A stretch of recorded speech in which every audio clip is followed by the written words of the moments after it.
السلام عليكم ورحمة الله وبركاته. إن شاء الله وحروا إن سكين برو وحنا هاي معلمة ديني إن شاء الله مقعيك وحليلها فردوس عوالي وحنا هاي نارس إن شاء الله إن معلمة دينا نقوم دونا و تريننج كير أنبتا وبركان ير جابن إذا كعاون دونتا وحنا نسكودي دونا إن شاء الله إن sida maarta ugu fiican ugu maarta sahlan inaan idinku sharxo idinkana insha Allah waxaan ka dalbanayaa inaad ii samartaan waayo afka Soomaaliga waa waxa moodo inaan expert ku ahay maasha Allah tabarakallah laakiin waxa la moodaa af inuu akaadaba intan programkan aan bilaabay afka waxa la moodaa inuu si baabaayo introduction waxa weeye horumarin oo kale. This course has 15 modules which we will try to record to simplify the material. Course kani amba tababarkan ka kooban yahay 15 cashar oo gaaban waxaana la isku dayayaa in aan record gareeyo on soo gaabiyo inta kalena aan idin copy gareeyo aan idin siiyo. Like I said, we divided into areas already in Tawanere. waxaana la idin siin doonaa koob haddaad rabtaan intaana waan idin min fadlig waxaad isku daydaa in aad dhageysatid recordingkan yar homeworkadana aad samaysid quizkana aad samaysid waxaanad ogaataa inaanad quizka labaad qaadanahayn adigoo dhameeyo ma ogiye. Please do not try to memorize everything. Just understand waxaad isku daydaa in aanad wax kasta memorize gareynin oonad wax kasta maarta is oran maskaxda gali laakiin aad fahantid way wixii fahanti waad ku samayn kartaa su'aalana waad weydiin kartaa anytime ba telephone baad soo wici kartaa amba email baad soo diri kartaa amba WhatsApp whatever aad rabto waad soo wici kartaa. Make sure you attend all classes waxaad isku daydaa in class kasta aad timaadid aad daawatid videoga materialka qaadida homework soo shaqeysa quizka gashay waxaan isku daynaa koorsada in sida ugu dhaqsaha badan aynu u dhamayno waayo waqti badan ma la haysto mar haddii aad register gareyso waanaad hore aad u dhamaysaa. Please complete your homework assignment thoroughly to obtain full credit. Your work waxaad isku daydaa homework inaad dhameysid deadline la idin siiyay xilliga samee xilliga waxay xilliga Once you have submitted your homework, you can take the quiz. Markaad homework samaysid quizkana waad qaadan kartaa. Please do not go into the quiz until you feel you are ready. Ha isku qaadan quizka ilaa inta adiga dareemaysid in aad ready tahay. The instructor or office assistant will help for interpreting if needed. Qofka oo macalinka anaga ah ambaba qofka secretary-ga ah isku dayaa inuu idin magaranaysaa tarjumaano sidoo intuu kari karaayo. If you fail the quiz with a grade of 70 haddaad quizka aad fail garoodid mar kale aad kusoo noqonaysaa. The instructor or the office assistant will give you the answer of the questions you got wrong. qofkan magaranaysaa macalinka ah aniga amba qofka jooga xafiiska wuxuu isku dayayaa su'aalaha qaladay in jawaabtiisa ku siiyo laguna fahansiiyo sababta uu qaladay. If you get wrong answers please re-study and ask for help. haddii aad su'aasha qaladay isku day inaad mar kale qaadatid aanad magaranaysaa macluumaad weydiistid. Prefer that students communicate with me by primarily email @awaldiyaho waxaan jecelahay dadku in maanta emailka ay soo diraan laakiin haddaad isku diri karahayn telefoonka waad soo diri kartaa. Isku day in haddaan ku jawaabi waayo inaad ii samartid waayo waan jecelahay in ku jawaabo laakiin marmarka qaarkood mashquul ayaan aad iyo aad Module 1 Entering the Healthcare and Human Services. Module-ka ugu horeysa runtii waxay ka hadlaysaa healthcare caafimaadka iyo human service-ka dadka ma garanaysaa la serve gareynayo. And understand that this certificate will pertain to more than just BS. waxaad isku daydaa inaad fahantid and training kani ma aha BSS oo quraato waxyaabo badan ayaad ma garanaysaa ka faa'iidaysanaysaa runtii haddaad si inay noqoto oo kale masalan training barkiis dhama oo samaystay khibrad baad leedahay maajwalka naba dariskeeda gaabani wuxuu ma garanaysaa xoog ugu daadegayaan hoos ugu dhaadhacayaa in dadka maaragtay departmentyada bixiya lacagta under healthcare and human services in Maine you need to understand the different broad categories available to people and which ones requires the consumer to be most independent waxaad isku daydaa inaad fahantid qolooyinka maaragtay lacagta bixinaya sida Mainka oo kale sida maaragtay intaas isku daysaa maajwalka inay maaragtay ka dhaadhiciso know what Medicaid is called in the state of Maine waxaad isku daydaa inaad xasuusatid Maine qolada caafimaadka u saabsan ama caafimaadka magacooda runtii dee Mainka run baa la dhahaa waxaad isku daydaa in aad fahantid value-ga amba garanaysaa wanaaga human resource ku leeyahay pay particular attention to the choices and know what person center care maxay ku dhahay halkan aad iyo aad u dhow waxaa loogala jeeda choices halkan Mareykanka amba dee North America amba Eurubaba inta badan waxaa laga hadlaa choices qofku inuu leeyahay maxay ikhtiyaar waana xoog aad u dhuuxdaa bay ku leeyihiin yani hadhow laga yaabo in su'aal laga weydiiyo laga yaabo in laga weydiin laakiin xoog u dhuuxa lagu yiri waxaad kaloo xoog u dhuuxdaad macnaheeda fahantaa person center waxay macno la tahay person center maxaa looga jeedaa person center person qofka centerna waa dhexde laakiin maxaa looga jeedaa hadhow si fiican idinku sharaxi laakiin waxyaabaha pointska aad u dhuuxa in this area of study also understand waxa xataa aad fahantaa waxa individuality-ga la yidhaaho individuality maxaa looga jeedaa individuality waxay keli ma aha kaliya meel taagan tahay yani wuxuu haddaad qofkii aad tahay choice ikhtiyaar baad leedahay individuality kaligaana qaraaro waad gaari kartaa yani qof kale kuma lamaan iminka Soomaalida oo kale haddii in la guursado waxaa la oran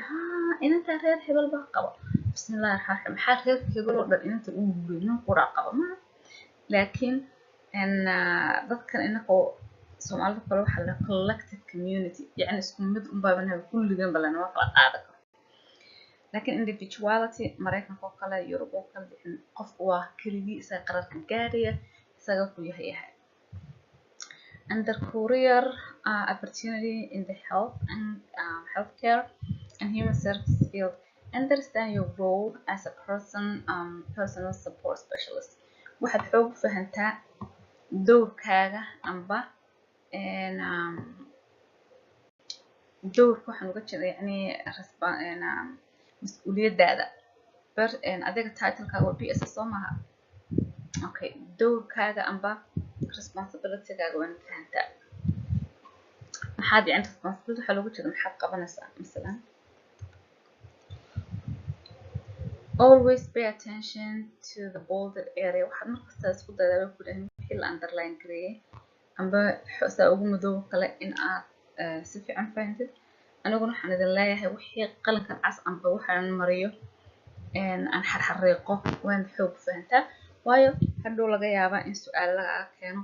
aad tiraahdid allah taa halkaas ku jirtay imarkaba wixii la xariiqo si fiican u dhuuxa barta su'aalo badan laga yaabo in ka yimaadaan laga yaabo in aan ka imanin laakiin aan dhuuxa pay attention to the role of administrator waxa lagu yiri si fiican fahan shaqada uu administrator waa maxay qofka maaragtay shirkadda haysto kale qofka yani ka sareeya supervisor oo kale shaqadiisu waa maxay you must know that in all instances most people for reporting is done from the PSS to the supervisor waxaad fahantaa buuri inta badan qofka shaqeynaya PSS-ka hadduu report rabo inuu sameeyo inuu la hadlayo ayo supervisorkiisa so imaga haddaad qof la shaqeynaysid oo wax dhacaan oo kale the PSS kale uma report garanaysid waxaan baa dhacay laakiin waa in supervisorkaaga ama qofka la taliyahaaga ah ama qofka kaa mas-uulka aad la hadashaa. So imika haddaynu ka shaqaynayno meel facility ah oo qof aad la shaqaynayso waxa noqday masalan coworkerka reportkii oo qoraal ahaa uma gudbinaysa ama wixii dhacday uma gudbinaysa, laakiin qofkii kaa sarreeyay aad leedahay waxaasaa dhacay saasaa dhacday oo qoraysaa. You can report to others in some cases, but as you can see in the organization chat, it will show you the typical gene. Okay, waxay ku dhahan yani inta qof kale waad u sheegi kartaa macnaha yani waxbaa dhacay waad u sheegi kartaa, laakiin reportkii sharciga ahaa waa inaad gudbisaa qofkaagii la taliyaha ahaa. The following are questions you will need to answer to the instructor, either by email or mailing to the instructor before taking the quiz. waxay ku dhahan su'aalahan soo socdaa waad u baahan doontaa. The following questions you will need to su'aalahan soo socda waxaad u baahantaa inaad ka jawaabtid aad instructorkaaga ku jawaabtid or mailing them, yani su'aalaha homework ka sheegaysa waad u mail garan kartaa instructorkaaga. This will meet the requirement of a needed 30% of classroom participation. So homeworkaaga waxa weeye 30%. marka homework soo sameysa 30%. There are essential two broad categories of healthcare and human services. waxaa jira ku dhahan in main waxaa jira laba category amba laba qaybood oo ku saabsan khidmadaha loo khidmadeynayo dadka. In main bay ku dhahan main those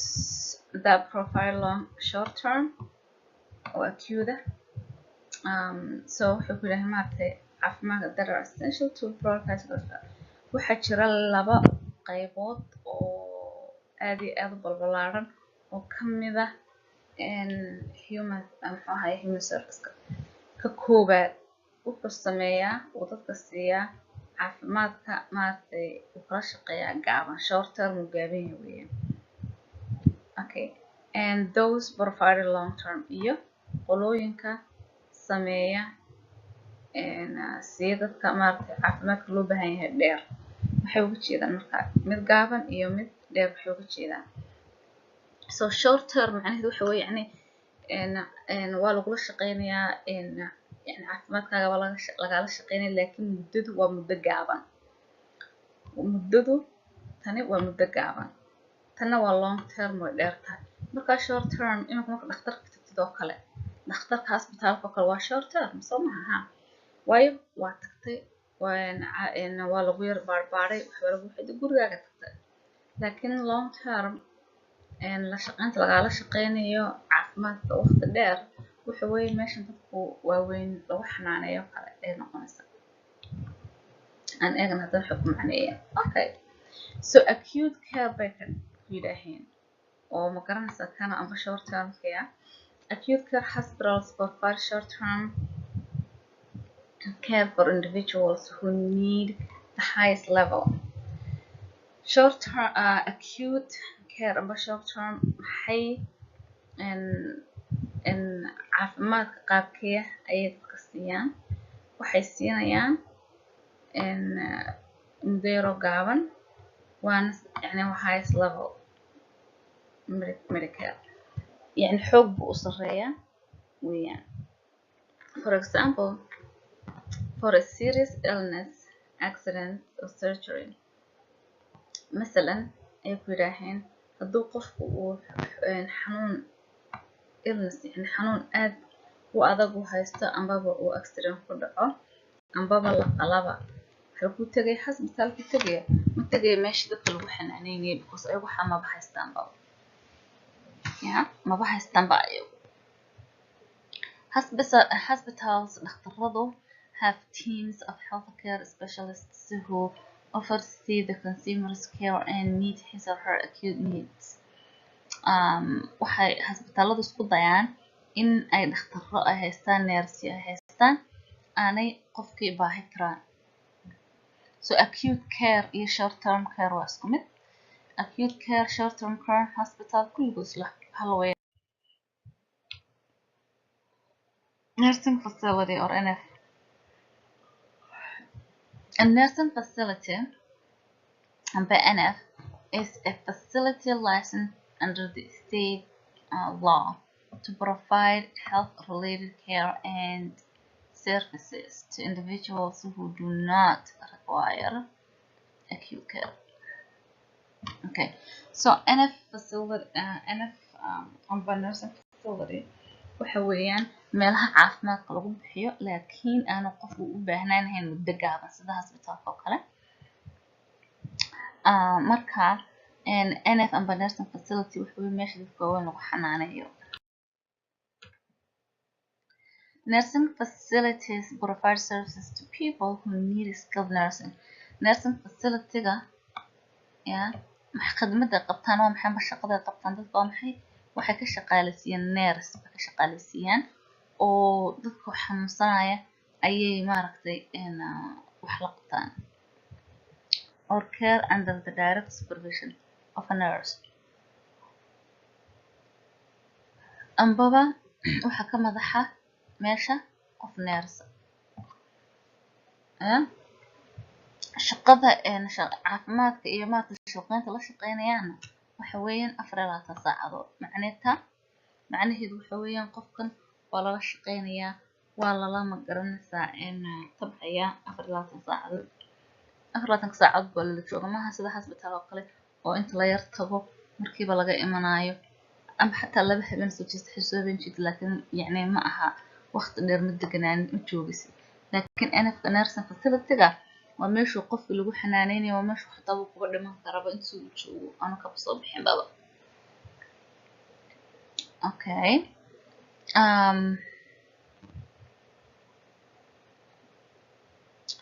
so shaqooyinka loo qaban maxaa ka mid ah person care. Marka meeshan facility-ga shaqooyinka loogu qaban karayo waa maxay meeshan waa in xoog aad u fiirsaa waayo waa muhiim muhiim.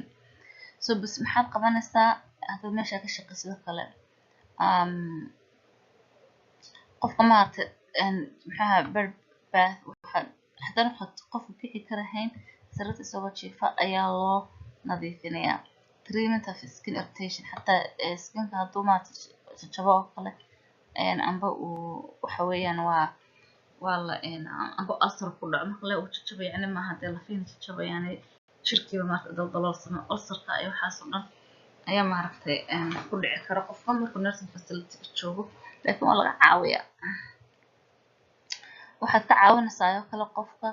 inuu self care in maaragtay isnadiifiyo inaad cunto siisid inaad maaragtay aad nadiifisid oo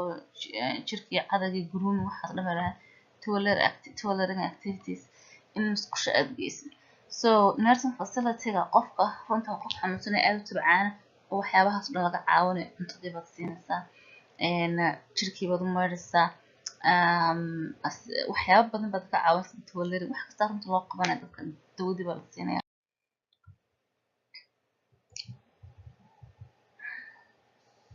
marka maxaa kamid ah dadka maaragtay meesha joogo kale qof marasa cancer lagu diagnose gareeyo kale are examples of conditions you may have in nursing facility. So maxaa kamid ah ku leeyihiin dadka consumerka dadka xanuunsanaya ee nursing facility ka tagi kara waxaa kamid ah ku leeyihiin qof maaragtay cancer imaka lagu leeyahay ku hayo kale amba qof maaragtay cerebrovascular accident waxay stroke oo kale amba qaleelka weeyaan exampladaas oo kala jooga. Assisted housing programs tana waxa weeyaan yani khidmadaha loo qabto dadka qaarkood marka la assisted housing programs waxay ku yiraahdeen in main waxa jira housing programs provide room meal and staffing services tailored to a particular need of each consumer. So housing assistance-ka maxaa loogu qabtaa dadka maaragtay jooga maxaa loogu qabtaa waxyaabo badan baa loogu qabtaa oo maaragtay guri naqsan baa la siinayaa, cuntada loo hagaajinayaa, shaqo kasta oo la qabanayaana qofka loo qabanayo baahidiisa ayaa la xaqabtirayaa. Service-ka la sameeyana waa 24 saacadood weeyaan, 24 saacadood because wixii meesha kama baxayaan dee. Personal supervision and awareness of a consumer's general whereabouts, even though the consumer may travel independently in the community. Waxay ku yidhaaheen personal supervision and awareness of consumers' general awareness, even though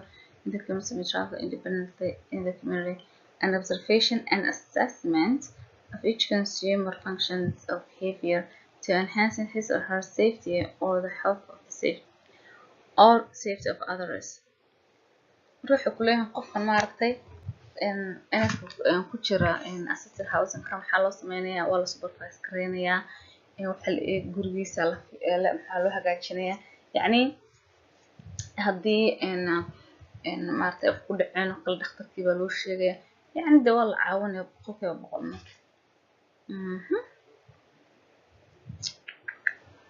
Alright, assist marka maxaa laga caawiyaa markan ay ku jiraan assisted housing, maxaa laga caawiyaa? So assist with activities of daily living, ADLs ka laga caawiyaa, amba instrumental ka laga caawiyaa. Okay, so ADL ay maxaa tihiin, IDL ay maxaa tihiin? ADLs waxa weeye examplada sida maaragtay personal hygiene amba self care-ka, bathing-ka, dressing-ka, wixii dad ku saabsan qofku inuu maaragtay ishagaajiyo, uu naftiisa hagaajiyo. Instrumental activities of daily living waxa weeyaan wax kasta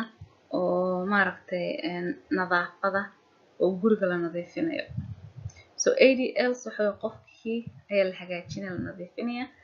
IADLs waxa weeyaan gurigii baa la nadiifinaya, la hagaajinaya, plus grocery baa la doonayaa.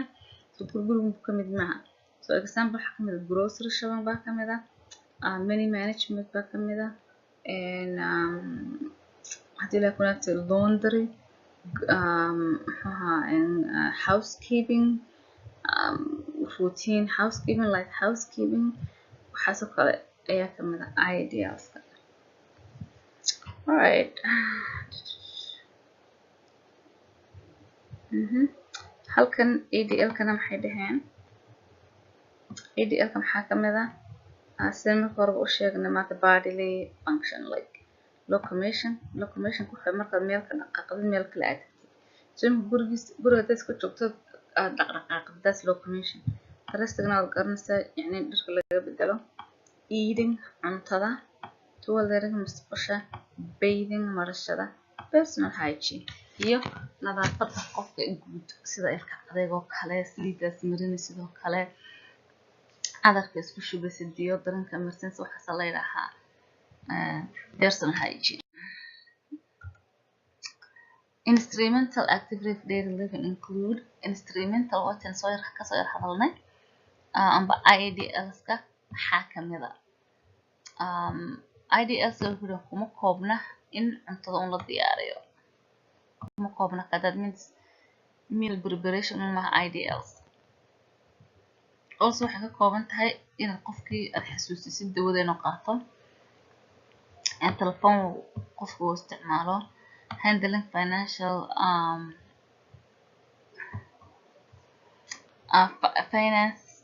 finances-ka yacni kama mid aha, banking and shopping kama mid aha, light housekeeping okay waaye, heavy housekeeping okay waaye, and getting to appointments appointmentadana qofka uu qaataas IDLs la yidhahaa. A administration of medication and tasks such repeating labels of consumer, observing consumers taking their medication. Haddii oo qof maaragtay uu medication-ka markay timaadana qofka waad xasuusin kartaa, waad u akhri kartaa label-ka oo wuxuu ku saabsan yahay, observe consumer taking waa inaanad eegtaa qofkan consumerkii inuu qaatay medicationkiisa because you want to check for doses. Removing the prescription dosage, filling a syringe, and maintenance of a medication record of each consumer. Okay.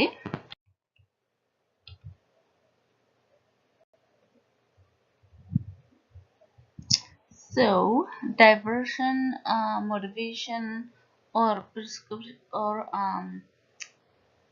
recreational activities that respond to consumers' interest or which stimulate social interaction, both individuals and group. So wuxuu ku yidhi diversionka amba in maaragtay aad naftaada kor u qaadid amba aad recognize garaysid aad maaragtay aragti aad u lahaatid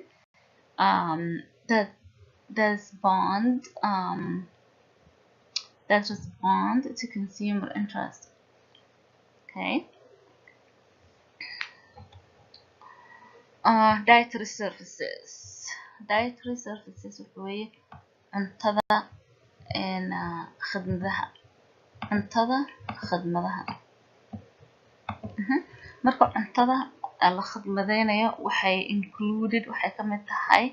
the provision of regular and therapeutic diet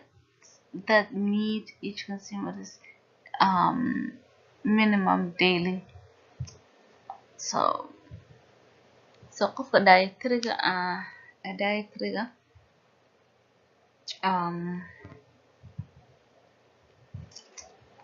marka dietary aad ka hadashid cuntada aad ka hadashid waxay ka kooban tahay cuntooyin maaragtay iska gooniya amba therapeutic. Regular waa cuntada caadiga therapeutic marka la yidhaaho waxa weeye cuntada adiga cuntid caadiga. In therapeuticna waxa weeye dawooyinka marsan korta iyo waxaas oo kale.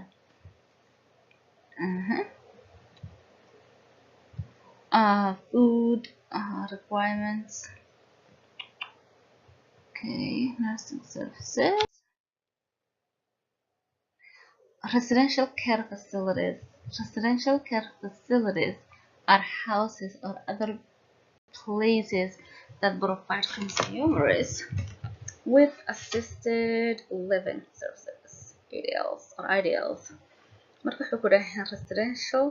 care facilities waxay ka kooban yihiin houses amba guryo oo consumerka qofkan maaragtay ka caawinaysa ADL-ka iyo IDL-ka iyo in medication-ka muxuu ahay la siiyo and nursing services in nursena loo qabto. So residential care facilities waxa weeyaan misalan guryo ay dadku iska degan yihiin waayeelka marka maxay ka caawiyaan ADL-ka maxaa nidhi waxa weeyaan qofku ka dhaqaaqay from here to here hadduu maaragtay transfer garaynayo haddii sariirta aan ka bixi karin la rogayo cunto haddii la siina xajin la feed garaynayo haddii dressing check dharka maas loo bedelayo loo mayrayo xafaayada laga buuxo waxaas ADLs weeyaan. IDLs waan ka hadalnay wixii guriga nadiifintiisa qurxintiisa ku saabsan iyo medicationka lagu xasuusiyo iyo grocery adoon taas IADLs. Okay. laakiin wuxuu residential care facility kaga duwan yahay kii kale NFka nursing facility-ga residential care facility-ga ma haystaan licensed nurse ma garanaysaa dhamaysay koorsideeda wixeeda ma haystaan.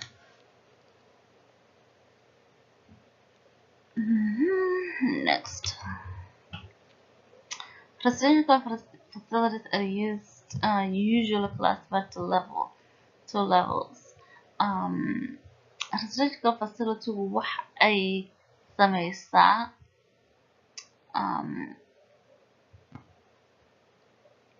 waxay samaysaa yani classification wax la yidhaaho. Classification wuxuu dadkii ayaa waxaa loo kala qaybinayaa level 1, level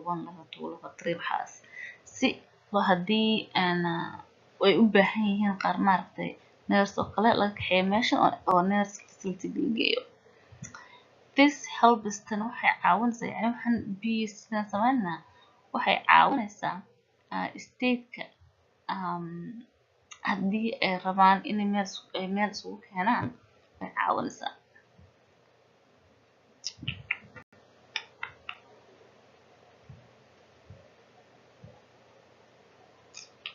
Okay.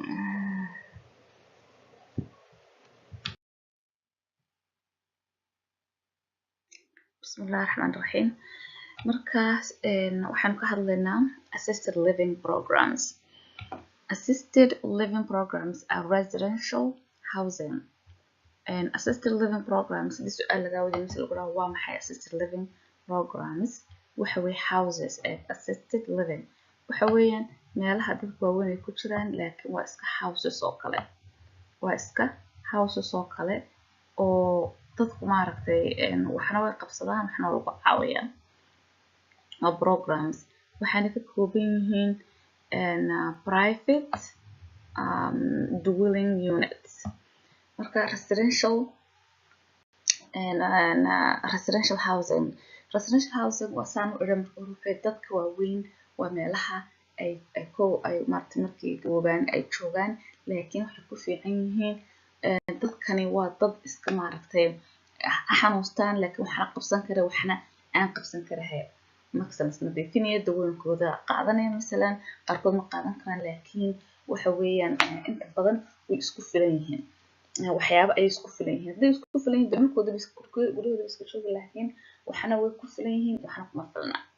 Marka waxba laga caawinaya misalan looma maydhayo oo kale maydhashada oo kale adeegooda oo kale way ka adag yihiin. Marka ADL kooda kale way ka adag yihiin laakiin IDL kooda kale kama arka. Assisted living programs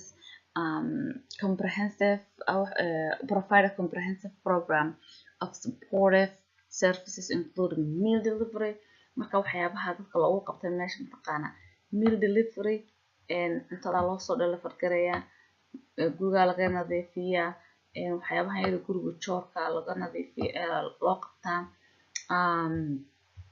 case management ay misalan leeyihiin assistance in managing activities of daily living. waxaana la isku dayaa maaragtay daily living oo kale in laga caawiyo sida inay maaragtay dhaqdhaqaaqaan oo ay taxarukaan sariirtooda qaarkood baan magaranaysaa sariirta aan ku dhaqaaqi karahayn oo isrogi karahayn oo laga caawiya transfer meel loo kaxeeyo misalan gaariga inta laga soo dejiyo kala ama sariirta laga soo dejiyo transfer qofka marka aad soo dejinayso sidoo kale dressing dharka ay xidhanayaan eating cuntada oo kale toileting in loo maaragtay musqusha ay galaan bathing in loo maydho personal hygiene in laga garanaysa caawiyo inay isna nadiifiyaan. Marka ADL-ka xoog waa inaad xafidaan. ADL-ka waa inaad xoog u xafidaan waayo hadhow su'aala laydinka weydiin kara haddaad BSS tahay waa maxay shaqadaa tahay inaad qabatid dewan ADL-ka ka caawisa qofka IDL-kana ka caawisa laakiin dawo qofka ma siin kartid waayo laguma ogola waayo ma haystid shahaado ku leh waad qofka dawo siin kartaa. So haddaad BSS tahay shaqooyinkaaga maxaa ka mid ah ADL-ka iyo IADL-ka. ADL-ka waxa weeye sida intan aan sheegay bed mobility-ga transfer-ka dressing-ka eating-ka toileting-ka bathing-ka personal hygiene waxaas oo dhan waxa weeyaan IADLs. IADL-kana waa housekeeping-ka maaragtay delivery-ga waxaas weeyaan. Ku xigta hospice care wuxuu qofku maaragtay uu si laleeyahay Allah yaclam qofku dhimanaya laakiin waad garanaysaa Mareykanka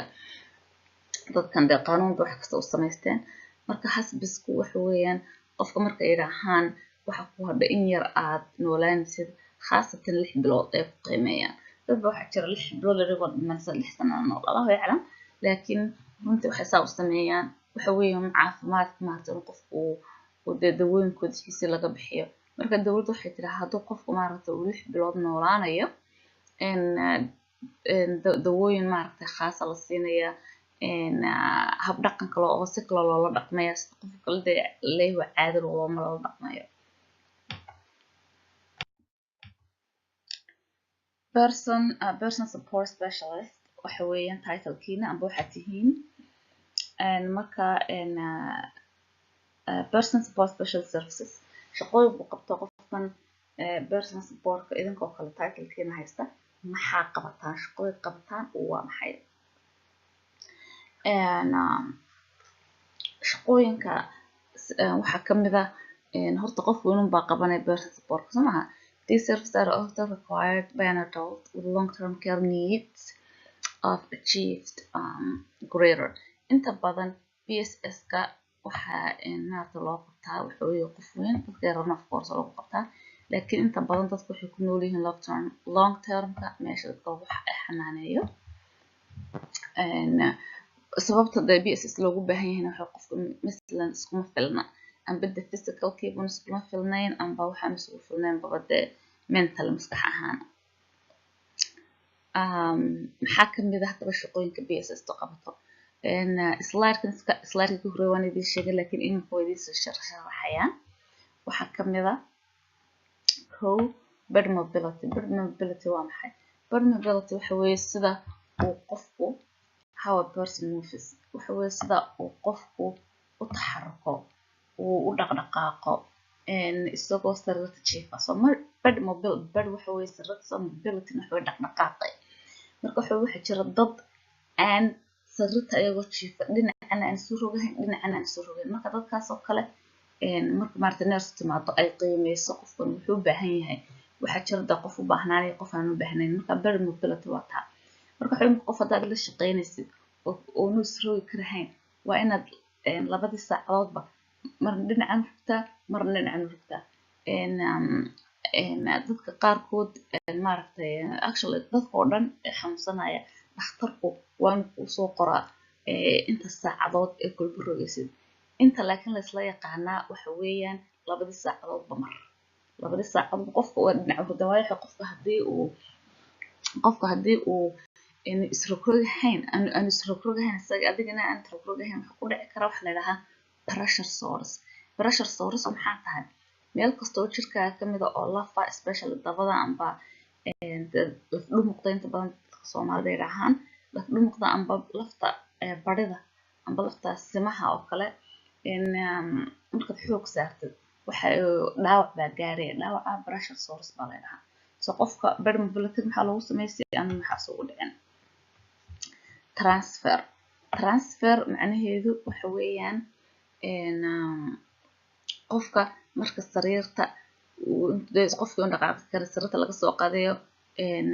kursiga lagu fadhiisanayo kursiga laga qaaday sariirta lagu dhigayo amba inta gaari la saaray laga soo baxay almuhim transfer waxa weeye qofku dhaqaaqa uu ka dhaqaaqayo la caawinayo meel ilaa ay meel kale so haddii qof maartay wheelchair yahay kale wheelchairkiisa ku fadhiisisa so maxaa lagu transfer waxa weeye how a person moves so qofku dhaqaaqay between surfaces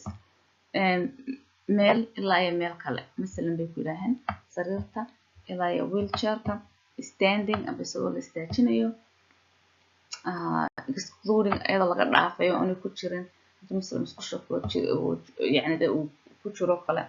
تاس ما أها ترانسفير لكن ضواب فرديابا لكن وحوي هدي لغا يعني كدقاقة يو سداين شيء مثل التوكل أن بابا تشاف كلا محاكم هذا شقوين ك ADL كمان كوتشرنايا ADL كوكومي هو كلا locomotion استخدم مثل بيسوح دقاق لكن دقاق هو محي أوكي قفكي waxaaba tiraa qof baad la shaqeynaysaa bird mobility wana kana waxa way dhaqdhaqaaq ku dhaqdhaqaaqay oo la rogrogay sariirtiya waxaad maskaxdaada gelisaa oo sawirtaaba qofkii sariirta kol dhinaca ugu rogayso wuxuu ku dhahayba waxaad samaysaa iga qaad sariirtan oo kursiga ugu fadhiisay kursiga sariirta kasoo qaada kursiga ku fadhiisay taasi waxa way transfer waa transfer gareys transferkan wuxuu ku jira waxa ku xiga locomotionka waxa weeyaan how the person moves siduu uu qofku u dhaqdhaqaaqayo from location between locations meelaha kamida within the room so u dhaqdhaqaaqayo meelaha kamidka ah maqsinka so maxaa looga jeedaa maqsinka ambaba dibadaba locomotion waxay moving around macnaheeda dhan locomotion waxay moving around qofku wuxuu ka dhaqaaqayaa meel ilaa iyo meel kale so imika maskaxdaada ku dhigo qofkii jiifay waad rogtay waad soo qaaday sariirta ka soo qaaday muxuu ahaayey waxaad ku fadhiisisay bedhkii amba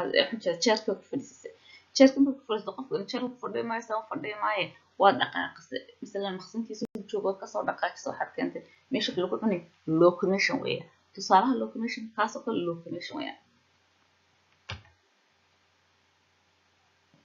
okay eating maxaa kamid ah ADL-ka eating cuntada cuntada how the person eats and drinks sida qofku uu cuno wax aanu u magaranaysaa cabo eating and kale ku xigta waxa toileting waxa kamid ah waxyaabaha ADL-ka waxa kamid ah toileting in qofka musqusha la geeyo how the person uses the toilet room sidoo uu qofku u isticmaalayo toiletka amba musqusha amba sidoo qofku u isticmaalayo musqusha marka uu ku fadhiistaa wuxuu kursiga yare maartay meesha lagu kaajo leh mise bed baan isagoo jiifaba lagu maartay akaagsiya yorno waxa way bahasha yare lagu kaajo caag yare lagu kaajo oo rugu iska leeyahay sidoo transfer garanaysa adeedo misalna hadda qof furan kaajo kale ma inta isagoo strategy ka soo transfer garanaysa aad ku fadhiisanaysa ka kursiga yare lagu fadhiistay musqusho kale iska leh يعني سيدات مرة فكرتها سوق قف مسكوش وتجي تولد مرة تولد لبرا يوز سوق قف مسكوش وتجي bathing مع الشذا يعني ADL كيف حكمل bathing هنا قفكة وهاي مع الشذا مركو حلقة ربع سوق قف ومرني سو صرت شيء فالله مرة ما شاور كتير يلا مصحية وحصل فكرتها درسين ADF waxaa ka mid ah darasin qofkii inaad u daras garaysid oo xidhid how often the person puts on fastens and takes off all items of the street clothing including doing removing prosthesis sidoo qofku dharka u xidhaa xataa qof waxa jira caaga la prosthesis caaga sidoo caaga uu xidhaa مثلا أنبا instrumental activities okay of daily living such as okay so ADL كان كصوب حنا وحنو يقولني IADLs أو تاجن instrumental activities of daily living مركب حيابها محاكم ذا IADL وحكم ذا meal preparation قفة كتدنا ديارسي telephone use qofkii oo magaras telefoonka isticmaalaya iyo waxyaabo badan oo kale oo kamid ah guriyaha la nadiifinayo guriga wixii kasta oo guriga loo qabanayo waa IADLs adiga si aad kala saartid ADLs iyo IADLs aad kala saartid IADLs waxa weeye wax kasta oo guriga loo qabanayo yani guriga la nadiifinayo musqusha la maydhayo qashinka la daadinayo grocery shopping la doonayo dawada qofka la xasuusinayo dawada la soo qaadayo dharka la maydhayo waxaas oo dhan waa IADLs wixii kale ee qofkan jirkiisa galaya yani cuntadii darasinkii waxaan ka soo hadalnoo dhan iyo transferkii waa ADLs okay slide-kan wuxuu ka hadlayaa choice وحوي يعني اختيار تن آد وين أيضا أحفظان الفهمتان لغاية بسؤال بدن للمكويدية. One of the ways that people gain control over their lives is to have choices. waxyaabaha ugu muhiimka ah qofka ibn aadamku naftiisa ku xukumayo kale ama waxa weeye inuu control uu naftiisa uu ku hayn karo yani saas uu xukumaya control ku hayn kara waa inaanu lahaada choice yani waa in qofku uu choice lahaada uu isagu wax dooran karaya maraykanku baa kaa loogu yimid oo malaynaya choices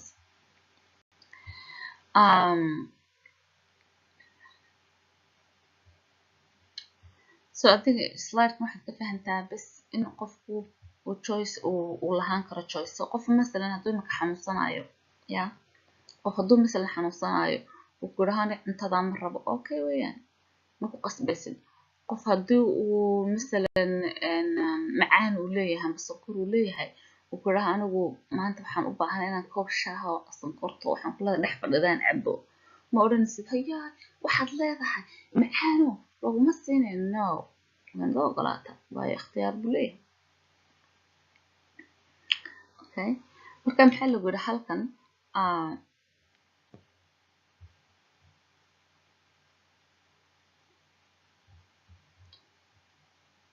qofka baa lagu yidhi qofka the person should still make all the decisions qofka maaragtay waa inuu decisionkiisa amba qaraaradiisa uu gaadha waa inuu decisionkiisa qaraaradiisa uu gaadha uma gaari kartid marka adiga maxaa samaynaysaa shaqadaada waxa weeyaan qofkan ma hayna tiraahid waxaa ma gaari karaysid waa inaad u ogolaataa oo caawisaa oo support garaysaa inuu choicekiisa uu lahaado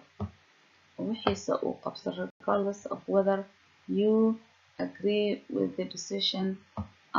or not amba qofka maaragtay decisionkiisa aqbal amba ha aqbalan laakiin hadduu kale waxaasan samaynaya waa inaad caawisa marka qura qofka decisionkiisa ku caawinahay wuxuu weeye haddii uu decisionkaasi yahay decision aad iyo aad u khatara مثلا waxaa looga jeeda khatar qofku hadduu yidhaha مثلا dawan qaadanaya australia amba meel baan soo tuuraya ambaba de wax khatar uma qofka ku caawinaya laakiin hadduu kale مثلا dawa ma qaadanayo cuntada ay ku noolnaya waxaasan samaynaya waa la qabashaa oo tirahay okay good luck. Some individuals have been making their own choices all over their lives and would resent having staff members have over for them. mararka qaarkood waxaa jira lagu yidhi dadka maaragtay dadka qaarkood waxaa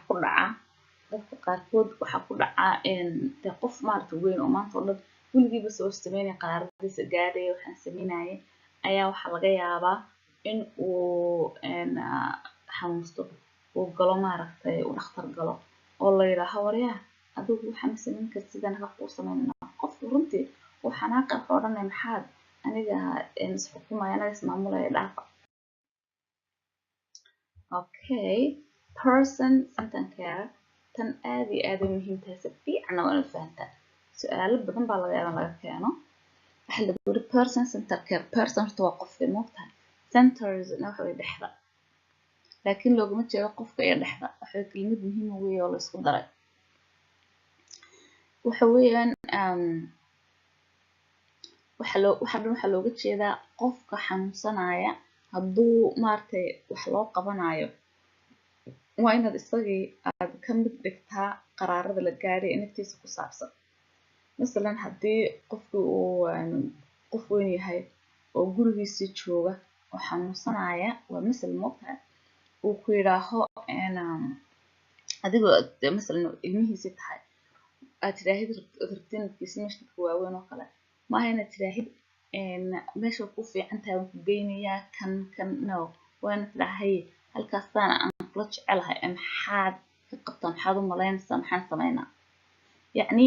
person centerkeen waxa weeye qofka qaraarada la gaarayo ee ku saabsan naftiisa waa in aad ka dhigtaa isagana mid gaaraya ood la tashataa yacni xataa masalan haddii aad u meedhisid qof xanuunsanaya mahayna tiraahid waxaa ku fiican shaalkan ku dhex dhigo biyaha mulux kugu siiyo ma aha laga yaabo qofkuna inaanu jeclayn baba shaawarka inuu tagu dhaqdhaqaaqo rabo sirritiisa in lagu maydho marka qofka waa istiraha marka qofkii maxay siinaysaa horta number 1 marka qofkii aad ka dhigtid ka mid qaraarada ku saabsan noloshiisa iyo waxa loo qabanayo aad ka mid dhigtid qofkii waxay siinaysaa kalsooni number 1 soo maaha waxay ka dhigaysaa qofkii inaad ixtiraamtay oonad dul dhaafin waxay yacni qofku wuxuu dareemayaa inaad adigana aad qiimaysay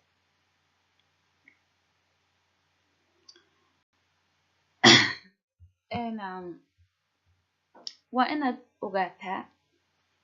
qofkan in maarta ikhtiyaar u leeyahay aanad ku caawsan soo waxa dhan lagula gol leeyahay person centerkeed wuxuu qofka haddii uu qaraar gaari ha u gaari ka mid dhig consumer involvement planning consumerka yani waa still waa person centerkeed soo maha inta soo sharaxay un bay sheekeynaysaa independence waxyaabaha kale aad u dhuuxisid naxway independence waxaa looga jeedaa qofku waa inuu isku filnaadaa dadka imika cadaanka waxa jiro kala runtii ma jecla ayagu in wax loo qabto hadduu waxay u qabsan karo odhanaya waan anaa qabsanay xagga nidhaaf marka xooyo qofka haddii uu wax qabsanayo in ka hor joogtid maaha way u fiican tahay dadku baa lagu waxay u baahan yihiin maarta mucaawimo in certain areas meelaha kamid ay uga baahan laakiin meel kasta ugama baahan so masalan haddii uu qof uu masalan cuntada uu cunayo uu gacantiisa ku cunayo dee uu isticmaalayo masqacadiisa warafa ku cunayo maaha inta soo qaadin inta aan afkan ku geliyo wuxuu dareemayaa runtii qofkaasi in maaragtay aanu isku filnayn cadaan runtii ma jecla in la caawiyo waxay jecel yihiin isku filnaadaan marka xooga qofka hadduu wax qaban karaayo masalan hadduu maydhanayo xataa hadduu sirrata jiifo uu wejiga iska masixi karaayo wixii uu qaban karaayo ha qabto wax kasta ha u qabanin marka independence macnaheedu wuxuu isku filnaan qofkii markuu isku filnaado markuu arko isagoo wax qabsanin muxuu dareemayaa kalsooni buu dareemayaa inuu wax qabsado dareemayaa uu farxayaa haddii masalan markuu cunto cunayay oo dadka uu loo gelgelin jiray laakiin tidhaahid qabo waxaad qaban karaysid uu qabsado still kalsoonidiisa cirka u kacaysa uu farxaya slidekan kamidalisay participation in communities yacni qofkan xanuunsanaya laftigiisa waa inuu communityga u dhex galaa inuu sirruun u dhex jiifo maaha uu guri u maarta fadhiyo waa in communityga qofkiisa misal qof haddoo la shaqeynaysa kale waa inaad dibadda u saartaa waa in hadduu dadkiisu meel isugu yimaadaan geysaa yacni qofki waa inaad ka dhigta qof communityga ka mid ah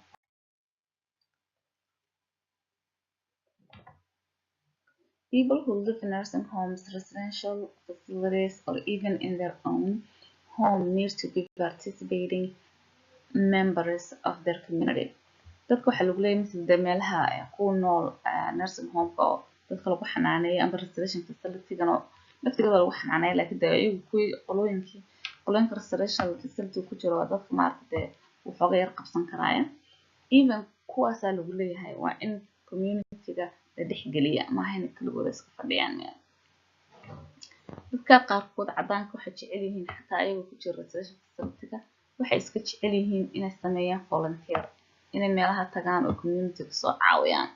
sidoo kale waxay jecel yihiin masalan inay ciyaalka inta library-ga tagaan oo kale wax soo akhriyaan amba elementary-ga iskuulka intay tagaan wax soo akhriyaan iskuulada xataa waxay jecel yihiin fundraising-ka marka maarta qaadhaanka la gurayo oo kale inay ay guraan runtii dadkan maarta in dhulkan ugu nimid way inaga firfircoon yihiin ayagoo gaboobay oo maarta boqol jir ayay wax qabanayaan imaka isha dhowr harka islaantii waxaan 85 haddana xafiiska hortiisa fadhidaa waxba kasta qabanaysaa maskaxda fay waxa ku leedahay hadii aan guriga tago maskaxda isku dhex yaacaysa marka qofku hadduu weynaado ma aha inaad tidhaahid maaragtay waxba ma qaban kara sida iska jiifo cunuu cab waa dhaqdhaqaaqa waa community-ga dhex galaa waayo maskaxdaaba ugu degaysaba wuxuu still dareemay horta dadkan caddaanka waxay dareemay waxay qoranayaan waxaan qof maaragtay qiimo leh baan nahay qof maaragtay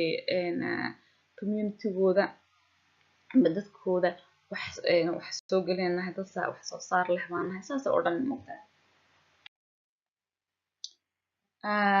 being positive waa inaad maaragtay qof positive aad hata positive ina qof aan maaragtay negative ahayn oo dhan maxaa waxaa ku dhacay maxaa kana ka yaray yani qof niyad leh oo nolosha xagga fiican ka eegi aad hata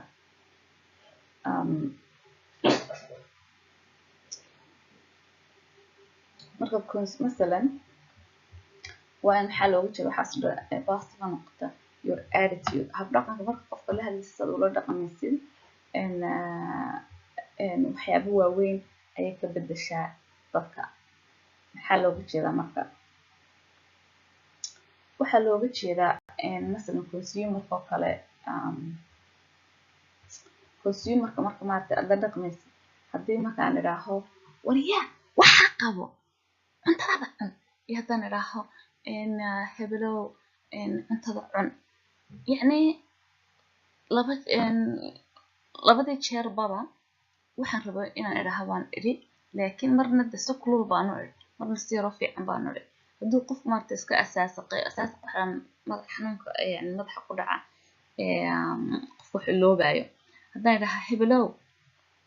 caliyow amba cumaraan idhaha caliyow maanta maasha allah waxaan rabaa dibadda ku geeyo oo soo socotay dharkan quruxda badan baan kuu xidhaya haddaan ku dhaho waa mid si baan udhi moogtaa haddaan idhaha waar dibaddan kuu saaran naftaad noo keentay waxaan ku dhihi kaale xidho dharkan kaale naga soo xidho eeg labadii waxaan rabay yani wixii aan rabay qofkii waan ku dhihi laakiin marna de si wacan baan u idhi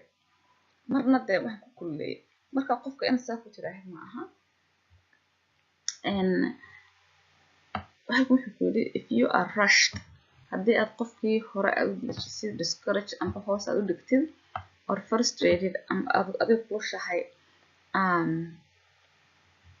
yacni taas waxay dhaawac weyn bay qofkii gaarsiinaysaa marka haddii aad qofkii masalan dibadda rabta u saarta muxuu qabatid inaad dedejisid maaha horos waan degdegsanahay waan kana no si yaro fiican oo degan oo qabow oo qofka kaa dareemahayn inaad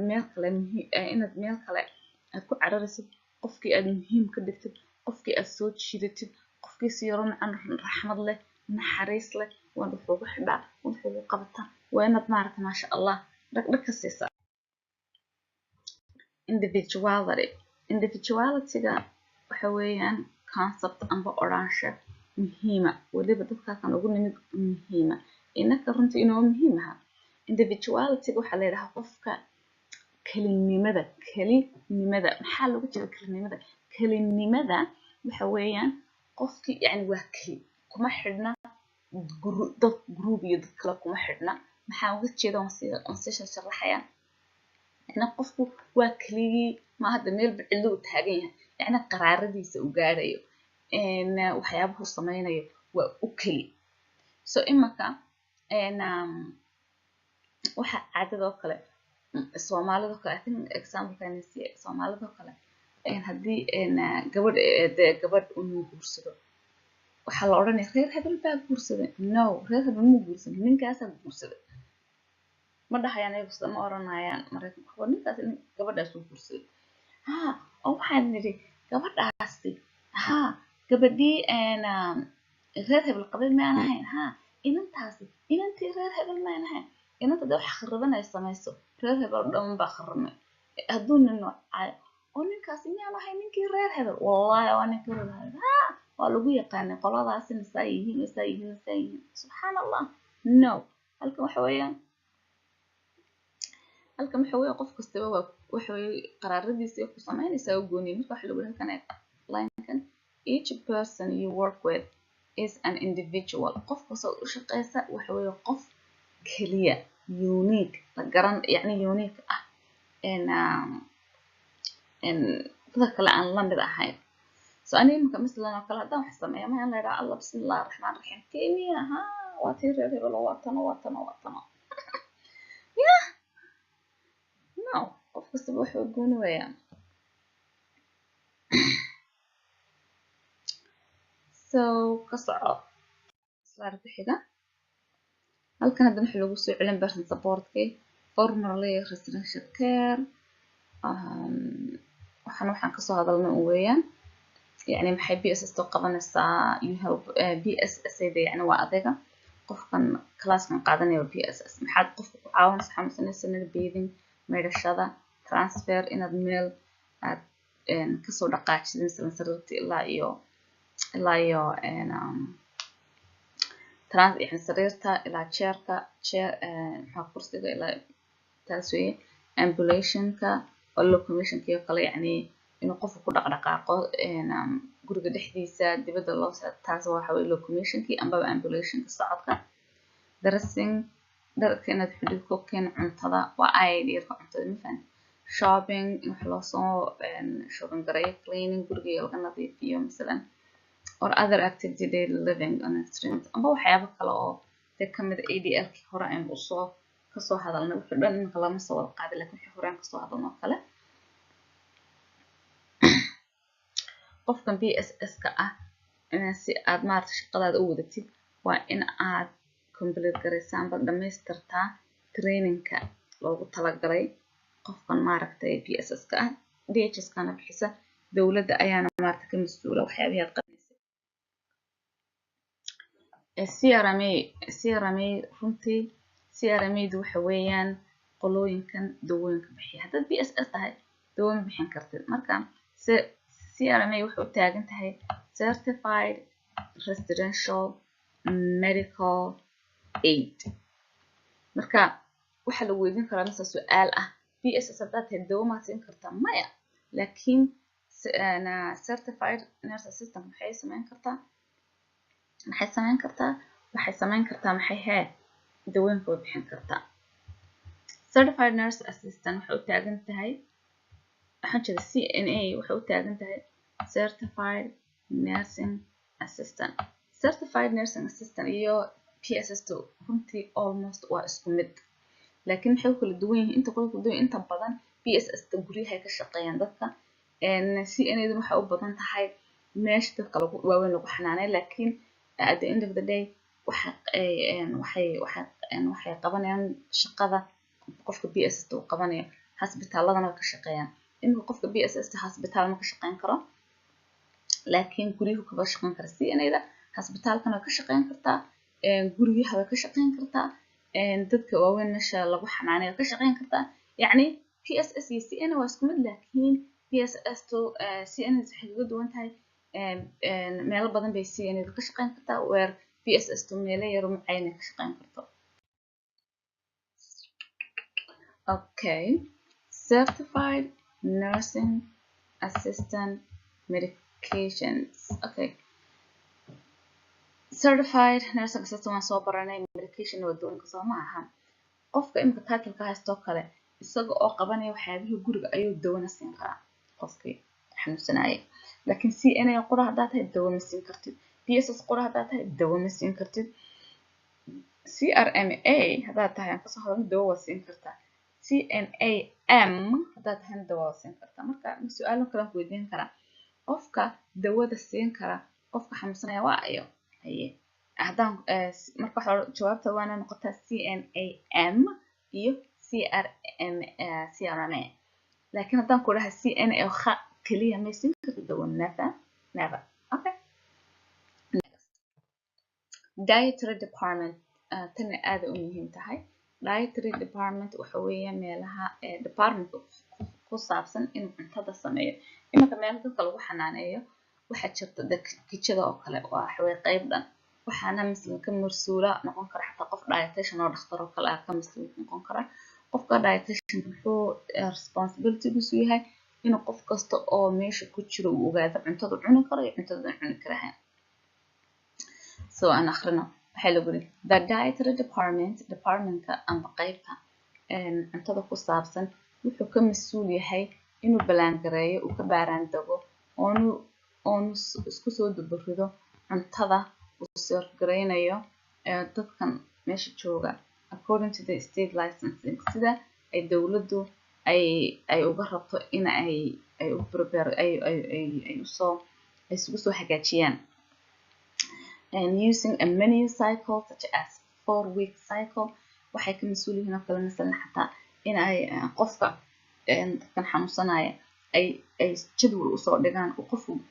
uu garan karo wuxuu cuni doono 4 week soo socdo dietka